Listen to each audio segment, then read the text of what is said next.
ఏం చేసింది మాకు కొండ సురేఖ? ఏం న్యాయం చేసింది? ఫస్ట్ సారి గెలిపించినప్పుడు ఆమె ఇంటికి పోతే అన్నది కదా, ఏమేమి మీకు 300 ఇచ్చి నేను ఓట్లు తీసుకుంటే మీకు ఓట్లు ఎత్తే మీకు గవర్నమెంట్ జాబులు కావాలనే మనిషి 300 ఇస్తే బయటికి నడువులని కుక్కలను పెట్టి ఎలగొట్టింది.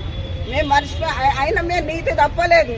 ఈసారైనా మమ్మల్ని గెలిపిస్తే మమ్మల్ని మా పిల్లలకు జాబులు ఇస్తారని ఆశతోనైతే ఏది లేదు. విన్నావా? ఏది లేదు. అందులో కూర్చుంటేనే ఏందాన్ని తిట్టేలో కొట్టింది. ఓట్లకు 2000 ఇచ్చి తీసుకున్నాడు. దొంగలెక్క వచ్చిండు. ఓ ఇంట్లో 20 మందిని దోలుడు, 20 మందికి పైసలు మంచుడు, అవి అన్ని విధాలు ఇస్తాడు. 4,000 పింఛన్ ఇస్తానన్నా. ఆ కేసీఆర్ 2,000 పింఛన్ అయినా 200 పింఛన్ అయినా నెలకు ఇచ్చేది.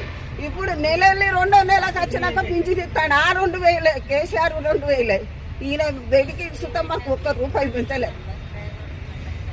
అందుకే మీ అందరిని పెద్దలను కోరుకుంటానా, అయ్యగారిని, కౌన్సిలర్లు, కలెక్టర్ అమ్మను, పెద్దలను, మా లక్ష్మీపురం వాడకు ఎలాంటి సమస్యలు లేవు. వాళ్ళ తరఫున ఏమైనా రోడ్ల పండి కూలి పని చేసుకొని బతుకుతున్నాం.